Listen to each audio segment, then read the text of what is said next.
es necesario, antes de hacer un análisis conceptual de qué es los derechos, no podemos prescindir de la historia.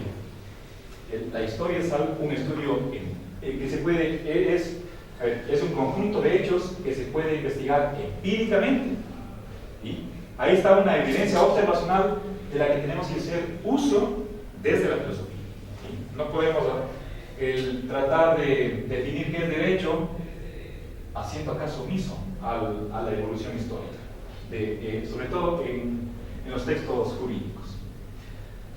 Bien, entonces, ¿qué es un derecho? Si quisiera resumir con una sola palabra, ¿sí? ¿Qué es un derecho? Todo derecho, tanto el negativo como el positivo, entonces diría que el derecho es una licitud, ¿sí? O si quiere, una reclamación legítima. Licitud, ¿sí? Es un permiso. Si quisiéramos nosotros reducir el vocabulario de la ética a un número el más reducido posible, entonces nos quedaríamos con lícito e ilícito. Podemos definir el deber, el derecho, la prohibición, simplemente empleando la palabra lícito más la negación. Bien, entonces, esa es la definición, ¿sí? De lo que es, lo que ha sido y lo que será un derecho en general. Por supuesto, estoy limitándome a hablar de derechos humanos, ¿sí? No voy a hablar sobre derechos de los animales o peor sobre derechos de la naturaleza. Bien, entonces, un derecho nos autoriza a hacer un reclamo frente a los demás. ¿Sí? Ahora, voy a explicar en este momento en qué consiste la distinción entre ambos tipos de derechos. A ver. Para eso quisiera ubicar lo que son los derechos dentro de una estructura que contiene 5 elementos. ¿Sí? A ver, voy a mencionar esos 5 elementos. Un sujeto, que voy a abreviar con S, tiene derecho a un objeto, que es un bien o servicio. ¿Sí? Aquí podemos dar una larga lista de aquello a lo que tenemos derecho. ¿Sí? Frente a un respondente. ¿Sí? El respondente es el que tiene un deber. ¿Sí? Aquí derecho, acá es deber. ¿Sí?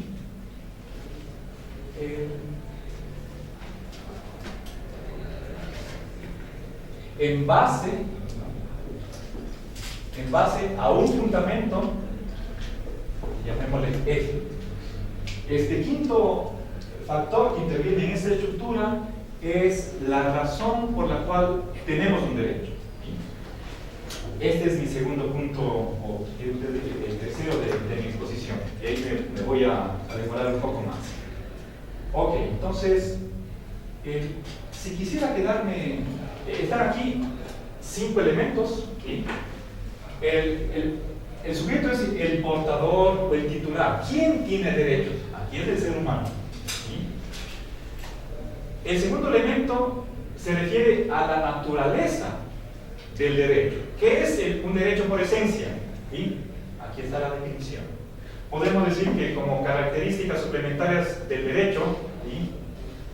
Son inalienables, son universales, etcétera, etcétera. ¿Sí? Aquí es la naturaleza del derecho. Voy por el momento, a suprimir el objeto y el fundamento para concentrarme en la contraparte del titular. ¿Sí? Tenemos, el sujeto tiene derecho, en cambio el respondente es el que tiene una obligación con respecto al titular. ¿Ok? Bien, ¿quién es el respondente? Históricamente ha sido el poder, es decir, el monarca, el Estado y la colectividad. dentro de la Declaración Universal de los Derechos Humanos se habla incluso de todas las naciones, ¿sí? Y lo novedoso de la Declaración del 48 es que otro de los respondentes, aparte de esas colectividades que he mencionado, es cada uno de los particulares. A ver, por ejemplo, si Miguel es el titular, todos los demás somos los respondentes con respecto a los derechos de Miguel, ¿sí? Y no solamente los individuos, sino también el Estado, la nación o el conjunto de naciones. Ok, ahora quiero precisamente avanzar un poco más sobre esta correlación entre derechos y deberes, ¿sí? Una correlatividad.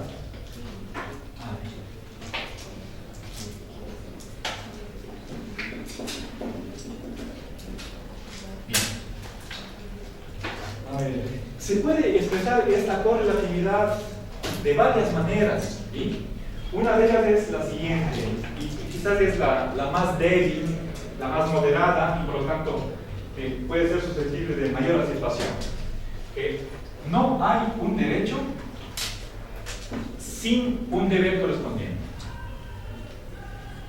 y viceversa. Por ejemplo, pensemos en un par de personas. La primera pide prestado unos $100 a la segunda, y la segunda le da, y esa es la situación. Entonces, quien da el dinero tiene el derecho a que se le devuelva, que le paguen los $100. ¿Sí? Este derecho, ¿sí?, se da conjuntamente con el deber de quien fió. ¿Sí? La primera persona tiene la obligación de pagar el dinero.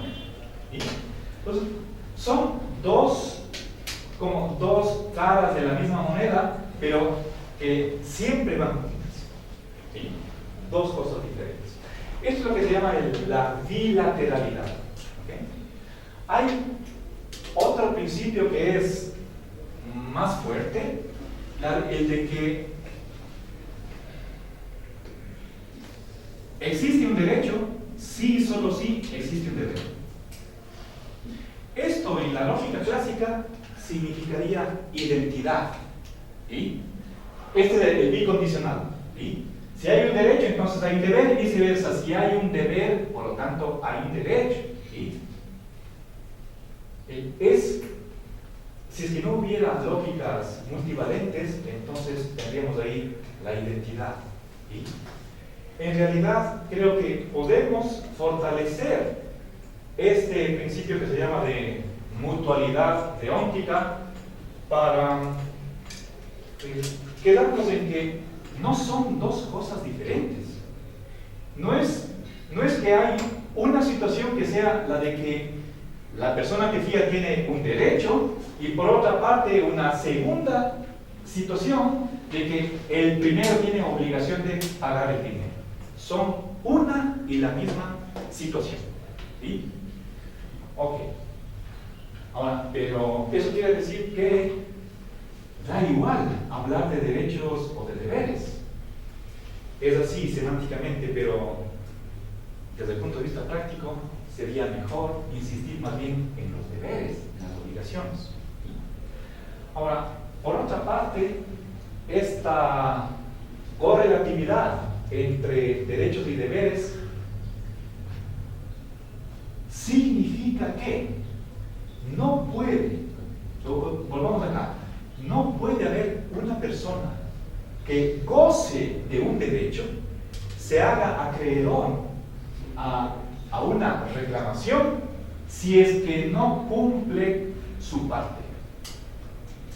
Si es que una persona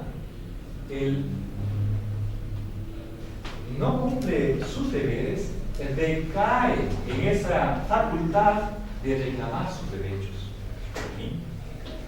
Si nosotros, y como ya voy a ver en la cuestión de fundamentos, si quisiéramos nosotros reducir o expresar con un solo derecho y con una sola obligación el conjunto de estas normas, podríamos decir, tenemos el derecho de ser ayudados, pero también correlativamente la obligación de ayudar. Si es que alguien no ayuda, entonces se merma su derecho a ser ayudado. ¿Sí? Si es que alguien no contribuye, no colabora, no es que se va a eliminar. Si es que fuera esto estrictamente, si tomamos estrictamente sin deber, no debería haber derechos. Pero parece que tenemos que suavizar esta bilateralidad por compasión, por clemencia, por filantropía. ¿Sí? Hay una frase que me parece que es evangélica: el que no trabaja, que no come. Eso es duro. ¿Sí? No llega a tanto. Hay que suavizar, ¿sí? Hay que matizar esta bilateralidad. ¿Okay? Entonces, los derechos están condicionados al cumplimiento del deber. ¿Sí? Bien, esa es una de las consecuencias que podemos sacar de esta correlatividad que forma parte de la definición del derecho. Yo le tengo una pregunta. ¿Usted cómo podría responder poniéndose en esa bilateralidad que me habla del derecho con el deber? Justo había una discusión también dentro de la comunidad LGBTI. Nosotros tenemos el derecho de expresarnos libremente con los desfiles del Día del Orgullo LGBTI, pero decía los grupos conservadores: ya ustedes les damos ese derecho, ustedes quieren expresarse libremente con sus desfiles, pero tienen que tener el deber de saberse comportar. Es decir, a ellos les sentían como eran obscenos que el compañero trans salga así desnudos, entonces ellos decían: ustedes están también violando un derecho. Entonces, ¿cómo podría usted explicar ese sentido? Si hay ese derecho al nosotros expresarnos libremente como personas de la comunidad LGBTI, pero yo no creo que yo voy a estar violando el otro derecho de otros compañeros si mis compañeros trans salen desfilando. Ahora, si es que yo creo que con el caso que usted me pone, no necesitamos renunciar a esta identidad o esta conjunción. Creo que el caso mencionado por ustedes simplemente nos pide tolerancia. ¿Sí? Puede ser que alguien se sienta ofendido por una conducta del grupo, pero no queda más. ¿Ya? Se perjudica a otros, pero eso es una consecuencia que habría que aceptar del pluralismo. ¿Sí? Así como desde un punto de vista el puritano no debería haber casas de citas, pero la ciudad lo tiene. ¿Sí? Entonces estos señores puritanos tienen que aceptar la normalidad, por más que ofenda su moralidad. Tiene que haber ahí un pequeño roce, un pequeño conflicto, pero lo que se pediría es un grado de tolerancia. Gracias por la pregunta. Avancemos. Okay. Ahora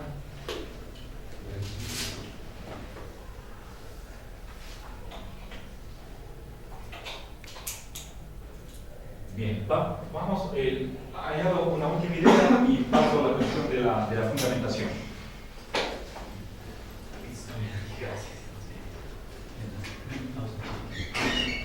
Bien, quisiera decir una idea sobre lo que es un deber. ¿Sí? Desde que nacemos, nosotros estamos siendo beneficiados por la sociedad, empezando por la comunidad inmediata, que es la familia nuclear. Conforme nosotros avanzamos en edad, continuamos siendo beneficiarios de la comunidad más amplia, y va a llegar un momento en el que nos toque devolver esos favores que hemos recibido. ¿Sí? De ahí nace una concepción del deber como una deuda.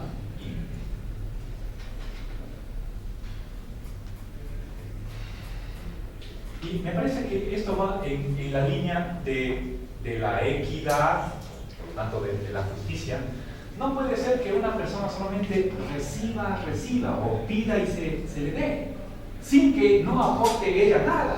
¿Sí? Entonces, al ser receptor de beneficios, uno queda con una deuda. Y por reciprocidad, ¿sí? Entonces debería retribuir. ¿Sí?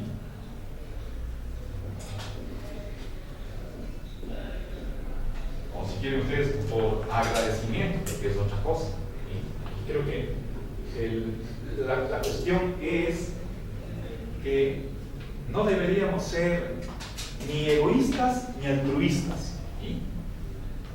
No es que el criterio de la obligación es que cada uno vele por sus propios intereses. Eso es lo que nos dice el egoísmo. Tampoco irnos al extremo opuesto, de que estamos obligados a sacrificarnos por beneficiar a los demás.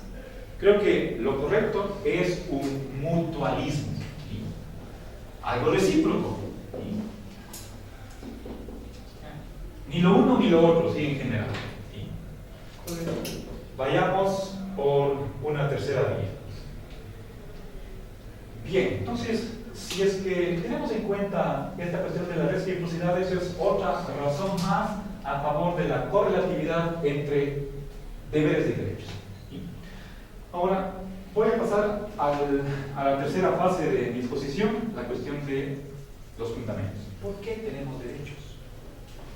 ¿Sí? O más en general, ¿por qué hay derechos y obligaciones?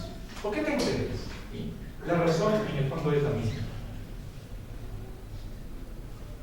Voy a exponer, en primer lugar, dos maneras de responder a la pregunta. ¿Sí? Ahora, la primera era preguntarnos por qué es un derecho, ahora, ¿por qué tenemos? ¿Sí? Voy, por una parte, a referirme a la discusión entre justpositivismo y justnaturalismo. Y por otro lado, a la discusión entre individualismo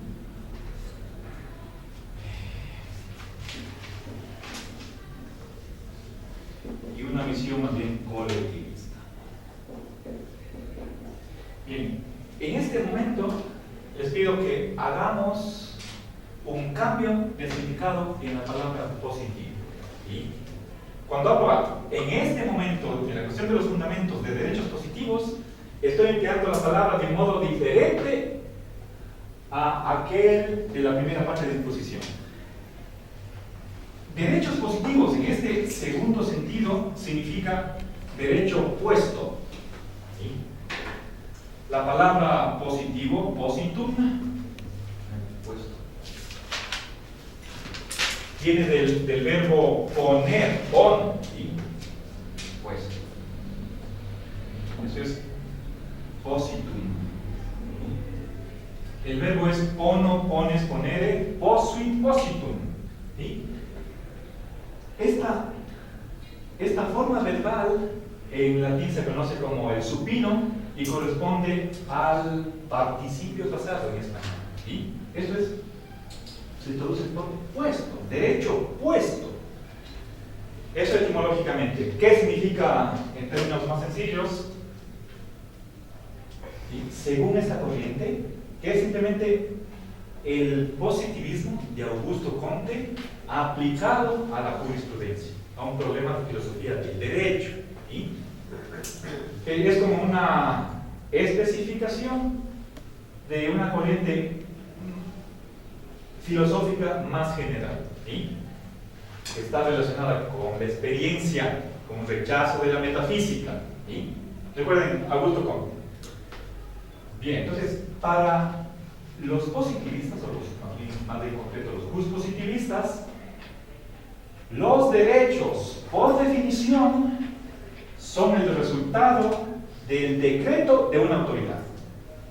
Es decir, son el fruto de una decisión, de una voluntad.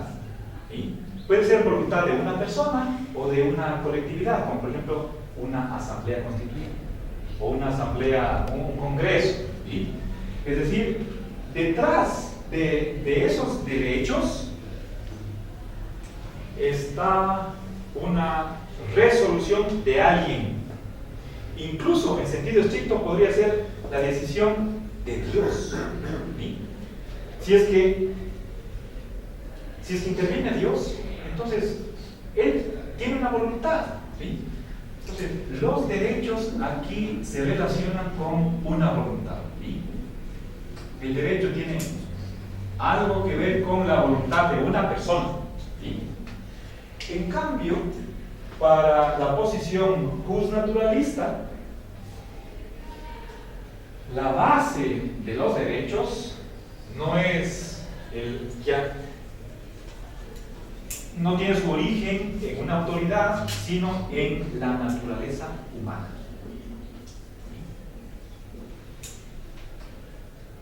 El justpositivismo tuvo predominancia en el siglo XIX y las primeras décadas del siglo XX, cuando se reunieron los países que formaban parte de las Naciones Unidas en el año 48, después de la Segunda Guerra Mundial, coincidieron en el justnaturalismo, en que la base de los derechos era no tanto simplemente una resolución de alguien, sino el propio ser humano. Según lo que somos nosotros, y para esto tenemos que hacer antropología filosófica, y según lo que somos, de ahí nacen los derechos. Quiera o no lo quiera el legislador, reconozca o no la autoridad, esté o no en la Constitución. Es decir, fuera del cuerpo jurídico hay derechos por naturaleza. Podemos hablar de ley natural, por contraposición a la ley positiva, la que está en los papeles. Bien, ahora voy a dar dos razones en contra del justpositivismo. La primera es que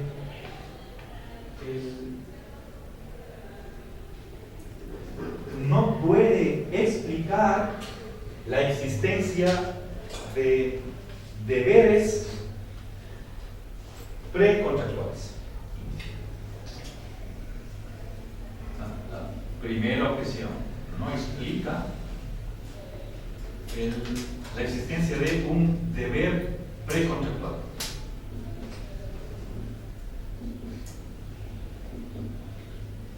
Ahora, aclaro, no quisiera que se confunda el justpositivismo con otra corriente que a primera vista podría estar asociada con ella, la del contractualismo o la teoría del pacto social, ¿sí? Que fue ya introducida por los sofistas en el siglo V a.C. Quienes hablan de pacto social, como por ejemplo Hobbes, Locke, Rousseau, creen que la sociedad se origina por una agrupación de los individuos, pero voluntaria. En primer lugar existen los individuos que se atacan mutuamente. Piensen en Hobbes, el hombre es lobo del hombre, pero esa situación es intolerable y asociémonos, pongámonos leyes, designemos a una autoridad y hagamos un pacto. Pero ese pacto no es que va a crear los derechos, sino al revés. El pacto va a reconocer, a respetar los derechos que ya se tienen. Eso es contractualismo. Para que un contrato sea legítimo, tiene que respetar los derechos que se tienen antes del contrato. ¿Sí? Eso es contractualismo. En cambio acá, la decisión es la que crea los derechos. ¿Sí? Entonces son dos doctrinas diferentes. A ver, ahora estoy hablando de que hay una obligación de la que no da cuenta el positivismo, y es la siguiente, la de que los pactos deben conservarse. Eso se suele expresar en latín: pacta sunt servanda. Los derechos, perdón, los pactos, los convenios, ¿sí?, deben guardarse, deben respetarse. Uno, antes de ir a hacer ningún compromiso, se supone que tiene un sentido de justicia, de que no va a engañar, ¿sí?, de que el acuerdo al que se llegue por unanimidad va a ser respetado. Pero esta obligación no nace de la decisión que va a tomar ese colectivo después de una deliberación, sino que antes de ir a la asamblea ya existe esta obligación. ¿Cómo explicar ese deber si es que todo sería fruto de una resolución voluntaria? Bueno, creo que voy a acelerar, no voy a indicar otra dificultad que tiene, ¿sí?, estaba asociada con el voluntarismo, como es el de los franciscanos Guillermo de Ockham y Duns Scoto, frente al intelectualismo de Sócrates. Pasemos acá. ¿Sí? A ver, si quieren, para decir brevemente el justnaturalismo, ¿qué fundamento nos ofrece el justnaturalismo? ¿Sí? ¿Qué somos nosotros, el ser humano, por naturaleza? ¿Sí? Somos seres sociales, es decir, somos miembros de una sociedad, ¿sí?, miembros de la misma especie, ¿sí? Todos tenemos algo en lo que somos iguales, el de pertenecer a la familia humana. Este es el fundamento y está en dos lugares en la Declaración Universal de los Derechos Humanos. Bien, entonces, es lo que podemos llamar un ligamen social, un vínculo social, por naturaleza. Esa idea que tienen los liberales clásicos de que primero son los individuos, y como piensa Hobbes, y luego la sociedad es secundaria, creada por el ser humano, eso es una ficción. ¿Sí? No puede haber individuo fuera de la sociedad. Esa es la situación original, y por lo tanto, desde el comienzo estamos formando parte de una comunidad. Pero no es una comunidad como la de Ecuador o de Latinoamérica, es la comunidad del género humano. ¿Sí? Bien, entonces, esta es la base última de cualquier derecho y cualquier obligación. ¿Sí? Finalmente, quiero decir algo sobre el individualismo. Aquí, ya cuando estoy hablando de sociedad, de comunidad, es una acción colectivista. Pero también en la propia Declaración de los Derechos Humanos se habla de la dignidad. Se habla de que tenemos derechos por un rasgo intrínseco al ser humano. ¿Cuál podría ser?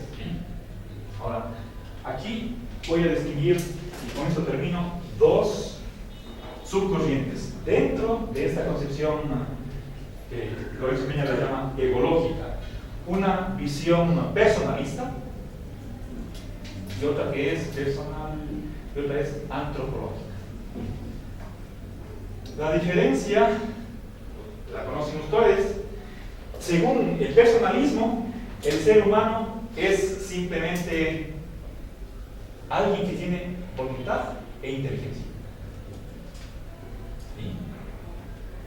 No necesariamente es algo biológico, físico. ¿Sí? También, si es que existen Dios y los ángeles, como puros espíritus, también tienen eso. ¿Sí? Entonces, el fundamento de los derechos humanos sería el que hay un sujeto que tiene estas dos características. En cambio, acá la visión antropológica está concibiendo al ser humano como un animal de un determinado tipo. ¿Sí? Siendo animal, tiene un cuerpo, ¿sí? Tiene unas necesidades, cuerpo viviente, que necesita condiciones para poder vivir, agua, alimentación, otras cosas más. ¿Sí? Entonces, aquí está el punto de vista físico-biológico. ¿Sí? Bien. Ahora, para terminar, ¿qué dificultades tienen ambas corrientes? Voy a decir solamente una dificultad de cada una. ¿Por qué no una fundamentación personalista? Porque va a ser muy difícil otorgar ciertos derechos a, por ejemplo, a personas que no tengan inteligencia. Pensemos en un retardado mental que no tiene ni siquiera capacidad para aprender el lenguaje, por lo tanto tampoco para pensar. ¿Sí? ¿Puede ese individuo tener derecho a la educación? Si el que no tiene inteligencia, difícilmente le podemos atribuir ese derecho, porque no puede ejercerlo, según el personalismo. Pero creo que tal vez ustedes estarán de acuerdo con que sí tiene derecho, aunque no pueda llevarlo a la práctica. ¿Sí? Una cosa es ser sujeto de derecho, otra cosa es que no pueda ejecutarlos. ¿Sí? Y la visión antropológica que se basa en las necesidades, ¿sí? Acá, necesidades o requerimientos que surgen de la propia vida, ¿sí? Necesidades de la vida. Si no bebemos, si no comemos, nos morimos. ¿Sí? El problema de esta visión antropológica es que al momento de hacer una lista de los objetos, los bienes y servicios a los que tenemos derecho, nos vamos a quedar con una lista muy reducida. ¿Sí? He mencionado ya dos, pero ¿qué pasa con la vivienda? A lo mejor no necesito, puedo vivir en una cueva o debajo del puente, no me voy a morir por eso. ¿Qué pasa con la vestimenta? Puedo vivir desnudo, ¿sí? Como en el Amazonas. ¿Necesito cultura? ¿Necesito educación? No, pues. ¿Sí? Puedo vivir siendo analfabeto, siendo inculto. Entonces, esta segunda visión va en contra de la evolución de los derechos. Cada vez que se hace una nueva declaración, nos aumentan derechos. Es lo que se ha llamado la inflación. ¿Sí? Entonces, me parece que deberíamos excluir, bueno, no es tan sencillo, estoy simplemente resumiendo la discusión. Al momento de preguntarnos por el fundamento, no deberíamos irnos por el individualismo ni tampoco por el positivismo. Los hombres no inventan los derechos, los hombres descubren, están en la naturaleza. ¿Sí? Los derechos no están dados por Dios, ¿sí? Surgen de lo que somos. ¿Sí? No necesitamos recurrir a la teología para justificar una cuestión de derechos humanos. Bueno, hubiera querido tener un poquito más de tiempo para una hora y sí. En realidad, pero creo que me faltaba la cuestión de las implicaciones. ¿Sí? Solamente me permiten 2 minutitos de intervención. ¿Sí? Verá. ¿Qué tiene?